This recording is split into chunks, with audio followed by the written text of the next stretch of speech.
From Gorgeous George, who once earned the modern equivalent of $1.8 million a year before dying penniless, to Scott Hall, a legend who later depended on donations just to afford surgery, to Virgil, whose family had to crowdfund his funeral, this video explores the shocking stories of WWE legends who died completely broke, beginning with Gorgeous George, because before Hulk Hogan, before Ric Flair, before any real concept of a wrestling superstar existed, there was Gorgeous George, the man who created the blueprint, born George Raymond Wagner on March 24, 1915 in Butte, Nebraska, growing up during the Great Depression in extreme poverty with a father who worked as a house painter with inconsistent income, forcing young George to drop out of high school at just 14 to take odd jobs on farms and in factories, until wrestling became his escape. And by the early 1940s he had transformed himself into something the sport had never seen, with platinum blonde hair held in place by golden Georgie pins, flashy sequined robes, and a valet named Jeff who sprayed the ring with perfume disinfectant before each match.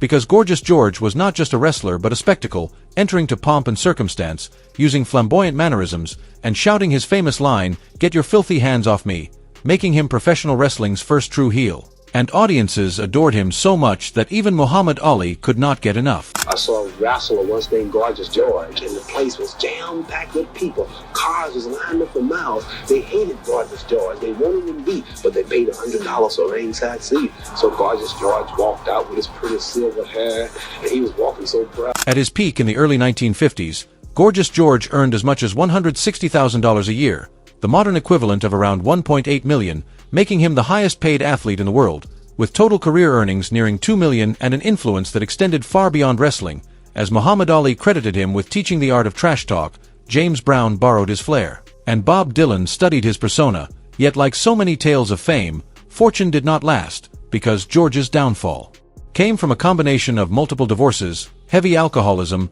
gambling, and catastrophically bad investments, most notably a $250,000 turkey ranch in Beaumont, California, an enormous sum at the time that failed completely, while a restaurant he later opened in Van Nuys barely covered his mounting debts and was sold in 1962. And by the time liver cirrhosis forced his retirement that same year, the man who had once been wrestling's greatest attraction was entirely broke, so much so that on Christmas 1963 he could not afford to buy his son Gary a skateboard and had to make one himself. 2 days later, on December 26, 1963, Gorgeous George suffered a fatal heart attack at just 48 years old, with an estate so small that fellow wrestlers and promoters had to cover his funeral. And next is Raymond Kessler, known to fans as the Haiti Kid, one of the most heartbreaking examples of how wrestling discarded performers once their value faded. Because born in 1954 in Brooklyn, New York with dwarfism, Kessler found his place in professional wrestling's special division, a popular attraction in the WWF during the 1970s and 1980s that entertained crowds but often treated its performers as curiosities rather than legitimate athletes.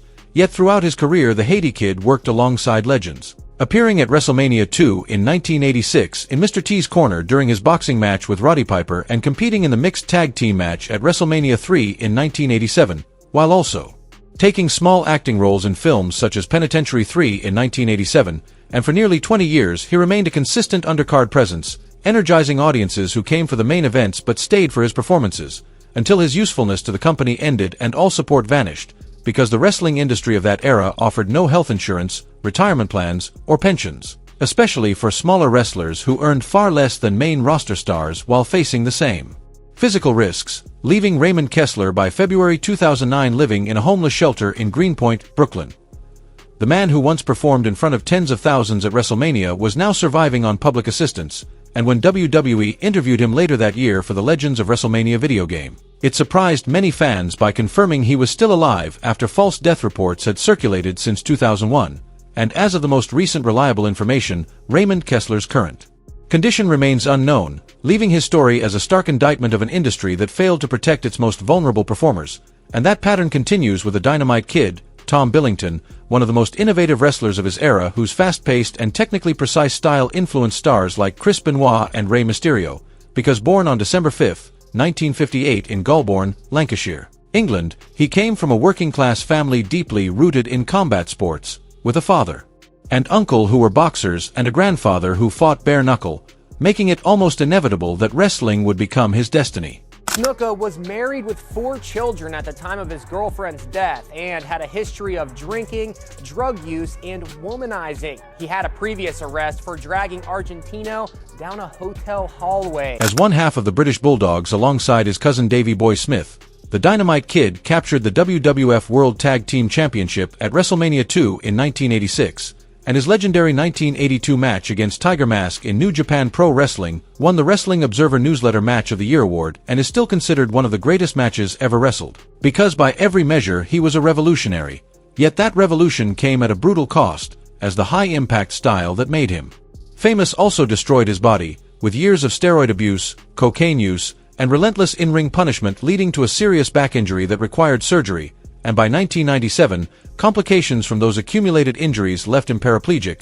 confined to a wheelchair, and paralyzed from the waist down, while the financial toll was equally severe. Since without guaranteed contracts, his earnings from the WWF and Japanese tours, where he once made around $20,000 per tour, were drained by medical expenses, forcing his family to launch a GoFundMe campaign in 2016 to help cover his bills, and he spent his final years living in council housing in Wigan, England, dependent on government assistance, until on December 5, 2018, his 60th birthday, Tom Billington died from complications related to long-term health problems, including chronic injuries, heart issues, and a stroke he suffered in 2013. The man who helped revolutionize professional wrestling died with nothing, serving as a warning of what happens when an industry takes everything from its performers and gives nothing back, and that tragic pattern continues with Jimmy Superfly Snuka, because few images in wrestling history are more iconic than Snooka perched atop a steel cage, ready to dive onto a helpless opponent, as born James Wiley Smith Ryer on May 18, 1943 in Suva, Fiji. Snooka's daring aerial style, particularly the Superfly Splash, inspired generations of wrestlers, earning him true legend status, a WWE Hall of Fame induction in 1996, and credit for popularizing high-flying wrestling in mainstream America. Yet his legacy is forever shadowed by tragedy, most notably the 1983 death of his girlfriend Nancy Argentino under circumstances that remained suspicious for decades. In 1985, Nancy Argentino's family won a $500,000 default judgment against Jimmy Superfly Snuka in a wrongful death lawsuit, but he claimed poverty to avoid paying it, reportedly filed for bankruptcy, and never paid a single dollar, while the legal troubles haunted him for decades until September 2015, when he was arrested and charged with third-degree murder and manslaughter more than 30 years after her death. Yet by then his finances were in shambles, with lawyers quitting due to unpaid fees and reports showing debts nearing $1 million, and after being diagnosed with stomach cancer in August 2015 and suffering from dementia likely caused by years of head trauma, he was ruled mentally unfit to stand trial, leading to the charges being dropped in January 2017, just days before he died on January 15, 2017 at the age of 73, passing amid terminal illness, massive legal costs, unpaid medical bills, and a cloud of controversy that will forever shadow his career. And next is Rico Constantino, a man who went from a flashy WWE superstar to fighting for his life while strangers donated money to keep him alive, because before becoming the perfectly styled and flamboyant character known simply as Rico, he was a genuine tough competitor with a background most wrestlers only pretended to have, as born Americo Sebastiano on October 1, 1961 in Las Vegas, Nevada. He competed on American Gladiators before entering professional wrestling through Ohio Valley Wrestling, WWE's developmental system. His WWE run from around 2001 to 2004 saw him portray an intentionally over-the-top character, a meticulously groomed stylist obsessed with his appearance who later became an on-screen manager involved in various mid-card storylines, a complete contrast to his real-life background. Yet Rico embraced the role professionally, understanding that entertainment came first, and after leaving WWE in the mid-2000s, he did what many wrestlers struggled to do by trying to build a normal life outside the ring, returning to law enforcement and security work in hopes of creating a career that did not require destroying his body for applause. And for a time it seemed he might be one of the fortunate few who escaped before wrestling took everything. But the business has a way of catching up, because Rico's health began declining rapidly. And by March 2020 reports emerged that he was fighting for his life with multiple severe conditions, including heart problems, brain issues, and dangerous blood clots that required extended hospitalization, causing medical bills to accumulate relentlessly. And without wrestling income to rely on while facing costs that would overwhelm almost anyone, Rico's situation became increasingly desperate. GoFundMe campaigns were launched to help cover Rico's medical expenses, with the wrestling community rallying to support a man who had entertained fans for years, and those fundraisers revealed a harsh reality: a former WWE performer forced to rely on the charity of fans and fellow wrestlers just to afford the care he needed to survive, while online discussions and wrestling forums tracked his declining health and fans expressed anger and concern that yet another performer had fallen through the cracks of an industry that generated billions yet often abandoned its former stars. And the man who once strode confidently to the ring with every hair perfectly in place was now fighting for his life as strangers donated what they could to keep him alive. And the next story is Davy Boy Smith, better known as the British Bulldog, a man who went from being one of WWE's top stars to living under financial strain with no steady income, borrowing from family just to survive, because Davy Boy Smith was a powerhouse whose strength became legendary, as born on November 27, 1962 in Golborne, Lancashire, England, he was famous for performing delayed vertical suplexes on massive opponents like Andre the Giant, holding them aloft for what seemed like impossible lengths of time, and his victory over Bret Hart for the Intercontinental Championship at SummerSlam 1992 in front of 92,000 fans at Wembley Stadium remains one of the most iconic moments in WWE history. But behind the Union Jack gear and roaring crowds, Davy Boy Smith was battling demons that would ultimately destroy him, because a severe back injury he suffered in WCW in 1998 led to a spinal infection and an opiate addiction that had him taking 15 to 20 pills daily. And when WCW fired him via FedEx while he was still bedridden and withheld his pay, his finances entered a terminal decline, with mounting costs including legal fees from a $1.3 million civil suit over a bar fight in 2000 that alone exceeded $500,000, alimony from his divorce from Diana Hart, and multiple rehab stints that drained what remained of his savings, while an earlier payment of $100,000 to exit his WWF contract to join WCW backfired catastrophically when that relationship soured, leaving him by 2002 financially strained with no income and forced to borrow from family just to survive, as he attempted a low-level comeback on the independent circuit with his son Harry as the new British Bulldogs, desperately seeking any source of income, until on May 18, 2002, while vacationing in Invermere, British Columbia,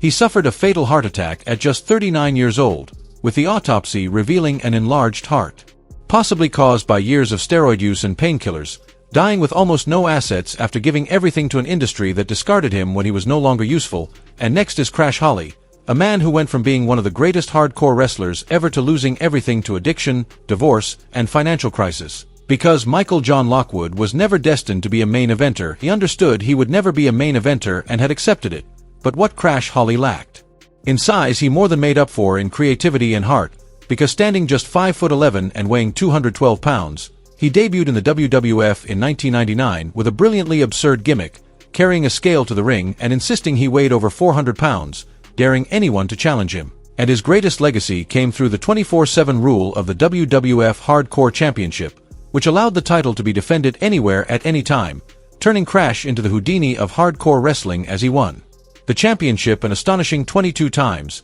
defending it in airports, hotels, and even amusement parks. And while he became a beloved mid-card staple of the Attitude Era, everything began to unravel when WWE released him on June 30, 2003 during roster restructuring after the WCW acquisition, as his addiction worsened, leading to felony drug possession charges. His marriage to Christina Wheeler collapsed with divorce papers filed. A wrestling school he opened in Salisbury, North Carolina, failed to provide the financial stability he needed, and sporadic independent bookings along with a brief stint in TNA could not match his former WWF income, leaving him in his final months living with his friend Stevie Richards after losing a permanent home. And on November 6, 2003, Crash Holly was found dead at Richards' home in Navarre, Florida, with the divorce filing adding yet another layer of emotional and financial devastation to his final days. She was only 32 years old, and the autopsy ruled his death a suicide from an overdose of Carisopro and alcohol, causing him to asphyxiate on his own vomit, leaving behind a 7-year-old daughter in a wrestling world that mourned a performer who had deserved far more. And in a male-dominated industry, Luna Vachon carved out a space entirely her own. Yet her downfall mirrored the tragic stories of her male counterparts, because Luna Vachon, born Gertrude Elizabeth Wilkerson on January 12, 1962, came from wrestling royalty, with her father being Butcher Paul Vachon and her aunt the legendary Mad Dog Vachon, but she refused to rely on family connections, building a unique 22-year career that spanned the WWF, ECW, WCW, and numerous independent promotions, and her appearance alone was unforgettable, with a shaved mohawk, dramatic face paint, and a gothic look that predated the Extreme Era by years, making her appear as if she had crawled out of a nightmare, which was Exactly the point, because she wasn't trying to be pretty, she was trying to be terrifying, and she succeeded, demanding to be taken seriously in an era when women wrestlers were often reduced to eye candy, while behind the war paint and snarling promos she was fighting battles that no audience ever saw. She struggled with bipolar disorder, a condition that made the already chaotic life of a wrestler even harder to manage. And after 2 decades in the ring, the physical toll caused chronic pain, which in turn led to a dependence on prescription painkillers, as she moved in and out of various promotions with her releases often linked to the instability in her personal life. Until around Christmas 2009, when disaster struck in the form of a house fire that destroyed her home and took not only her possessions but her entire collection of wrestling memorabilia. The physical record of a career she had sacrificed her body to build, prompting fellow wrestler Mick Foley to organize fundraising efforts to help her recover, though the damage went far beyond what any GoFundMe could repair, forcing Luna to move in with her mother after losing everything she owned, and despite completing a WWE-funded rehab program in June 2009 to address her prescription medication dependency, addiction proved relentless, and on August 27, 2010, Luna Vachon was found dead in her Florida home at just 48 years old, with the official cause ruled an accidental overdose of oxycodone and benzodiazepines, and investigators discovered crushed pill residue, snorting straws, and multiple unsecured prescription bottles, leaving behind the evidence of a woman who had lost her long battle with the demons that had pursued her for years. She died after losing her home, living with her mother, with her career behind her and her health in ruins, having given everything to wrestling while receiving very little in return. And the next story belongs to Brian Pillman, wrestling's loose cannon. A man so committed to blurring the line between reality and fiction that no one, not even his employers, could predict what he would do next, because Brian Pillman, born May 22, 1962 in Cincinnati, Ohio, overcame a childhood marked by 30 to 40 throat surgeries for polyps that left him with a raspy voice and an obsessive determination, and before wrestling he was a genuine football star, earning second-team All-American honors and MAC Defensive Player of the Year at Miami University. Even playing preseason for the Buffalo Bills before an injury ended his football dreams, leading him to pour his focus into wrestling where he thrived, winning championships in Stampede Wrestling and WCW before signing with the WWF, and his loose cannon persona was revolutionary, working shoots, performances designed to appear unscripted, that fooled everyone, including insulting WCW booker Kevin Sullivan live on television and creating chaos at ECW events, with the character's realism helping him secure WWF's first-ever guaranteed contract worth over $200,000, a groundbreaking deal at the time, but a devastating Hummer accident on April 15, 1996 shattered his ankle and caused facial fractures, fostering a dependence on painkillers that, despite his return to the ring, meant he was never the same performer again. He downplayed his injuries to employers, desperate to keep working and providing for his growing family of 5 children, and on October 5, 1997, Brian Pillman was found dead in a hotel room in Bloomington, Minnesota, just hours before he was scheduled to wrestle at WWF's Bad Blood pay-per-view, with the autopsy revealing a heart attack caused by undetected atherosclerotic heart disease, the same condition that had claimed his father at just 35 years old. And although Pillman had worked to secure financial stability through his groundbreaking guaranteed contract, his family still faced hardship after his death, with memorial funds reportedly mismanaged, while his son Brian Pillman Jr. now wrestles in WWE under the name Lexus King, carrying on a legacy that deserved a far less tragic ending. And next is Kamala, a man who once headlined against Hulk Hogan and The Undertaker but suffered such a devastating downfall that his family had to launch a GoFundMe to cover funeral expenses, raising $32,664 with contributions from wrestlers including Chris Jericho, because Kamala, born James Arthur Harris on May 28, 1950 in Senatobia, Mississippi, entered the world in poverty, and poverty would ultimately bookend his life, as his father was murdered during a dice game when James was just 4 years old, leaving his family to survive as sharecroppers on a cotton plantation with only minimal pay after the landowner's deductions. He dropped out of high school in 9th grade and turned to burglary until police advised him to leave town to avoid vigilante justice. And wrestling seemed to offer a way out, because in 1982 Jerry Lawler and Jerry Jarrett created the Kamala character, a savage Ugandan headhunter who entered arenas with a spear, shield, loincloth, war paint, and African mask, and though Harris was American, he fully committed to the gimmick,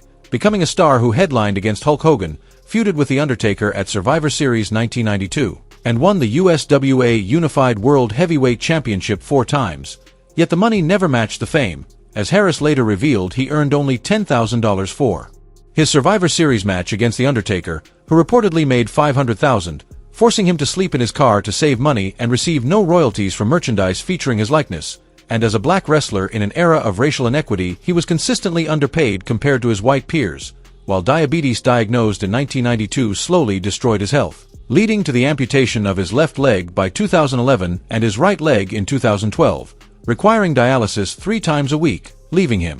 reliant on disability payments and selling handmade wooden chairs to survive, with a 1993 GoFundMe campaign necessary to prevent him from losing his home to unpaid taxes, until on August 9, 2020, James Harris died from cardiac arrest amid COVID-19 complications, with diabetes and obesity contributing to his passing. He was 70 years old, and next is Scott Hall, one of the most magnetic performers in wrestling history, a man whose charisma could fill arenas while his personal demons could drain his bank accounts just as quickly, because Scott Hall, born October 20, 1958 in St. Mary's County, Maryland, grew up as a military brat constantly moving until a traumatic event at age 24 changed everything. When in January 1983, while working as a bouncer at an Orlando strip club, he wrestled a gun from a man and fatally shot him in self-defense, an incident that, though charges were dropped, left him with PTSD fueling decades of substance abuse, and his wrestling career was spectacular. As Razor Ramon in the WWF, he embodied a slick, arrogant Miami Cuban delivering iconic promos and pioneering ladder matches during his legendary feud with Shawn Michaels, while his 1996 invasion of WCW Monday Nitro launched the Monday Night Wars and the formation of the New World Order, fundamentally changing professional wrestling, yet his addictions were relentless, sending him to rehab more than 15 times, leading to firings from both WCW and WWE for substance issues, multiple arrests including DUIs and domestic violence charges, and 2 divorces that added alimony and child support obligations, with his substantial earnings from wrestling's boom years squandered on lifestyle and addiction, leaving him by 2011 living in a run-down home until his friend Diamond Dallas Page intervened with the DDP yoga program, and a 2013 GoFundMe campaign raised $110,000 for hip surgery and dental work because Hall was broke with no savings left. Though he recovered enough to attend his WWE Hall of Fame inductions in 2014 and 2020, Scott Hall's health remained fragile, and in early March 2022 he fell and broke his hip, with a blood clot dislodging during surgery and causing 3 heart attacks on March 12, 2022, leading to him being taken off life support 2 days later at the age of 63. And next is Virgil, who went from being a beloved wrestling mainstay to sitting alone at convention tables hoping fans would pay for autographs, because Michael Jones, known to fans as Virgil, became famous for a role that demanded humiliation, serving as the silent, money-carrying bodyguard for Ted DiBiase's $1 Million Man, spending years taking orders, enduring beatings for his boss, and acting as wrestling's most loyal lackey, yet his 1991 babyface turn, when he finally stood up to DiBiase and won the $1 Million Championship, remains one of the era's most satisfying moments, but life after wrestling proved brutally difficult as Virgil became a regular at autograph conventions, often photographed sitting alone hoping fans would buy signatures, an image that became an internet meme, though behind the jokes was a man struggling to survive, and on April 15, 2022, Jones publicly revealed he had suffered 2 strokes and been diagnosed with dementia, with a month later announcement that he also had stage 2 colon cancer, leaving his health failing and his finances collapsing even faster. By December 2023, an emergency crowdfunding campaign was launched for Virgil with a goal of just $400 to help him buy clothing, toiletries, and basic winter necessities, a modest target that spoke volumes about the dire state of his life, and on February 23, 2024, he suffered 2 more strokes, dying 5 days later on February 28, 2024, at a hospital in Canonsburg, Pennsylvania, at the age of 72, and because he had no life insurance, a friend started a GoFundMe to cover his funeral expenses, seeking $20,000 from a wrestling community mourning a performer who had spent his final years struggling for basic survival. And next is Roddy Piper, one of the greatest talkers in wrestling history, a man who could provoke riots with nothing but a microphone and a sneer, yet whose relationship with money was tragically complicated, because Roderick George Toombs, as Roddy Piper, headlined the first WrestleMania in 1985, created the revolutionary interview segment Piper's Pit, and became one of the most hated and beloved performers of his generation. But despite his fame, he was painfully aware of the industry's failure to protect its performers, famously noting that WWE would not allow wrestlers to access their pensions until age 65 and accurately predicting that he would not live long enough to collect it. This financial pressure forced Roddy Piper to return to wrestling at age 49 purely for money, despite the strain it placed on his already battered body, because throughout his career he battled substance abuse, endured countless injuries, and in 2006 was diagnosed with Hodgkin's lymphoma, a cancer he ultimately overcame, yet the years of physical punishment took their toll, and on July 31, 2015, Piper died in his sleep at his Hollywood home at 61 years old, with the cause listed as cardiac arrest brought on by hypertension and a pulmonary embolism as a contributing factor, and while some estimates placed his net worth at $4 million, his own statements painted a stark picture of a man painfully aware of how the wrestling business chewed up its performers and spat them out, making his story, though not one of absolute destitution, a crucial insight into why so many of his peers ended up dying broke. And thank you for watching this video, with the option to click one of the boxes on screen now to watch another fascinating story like this.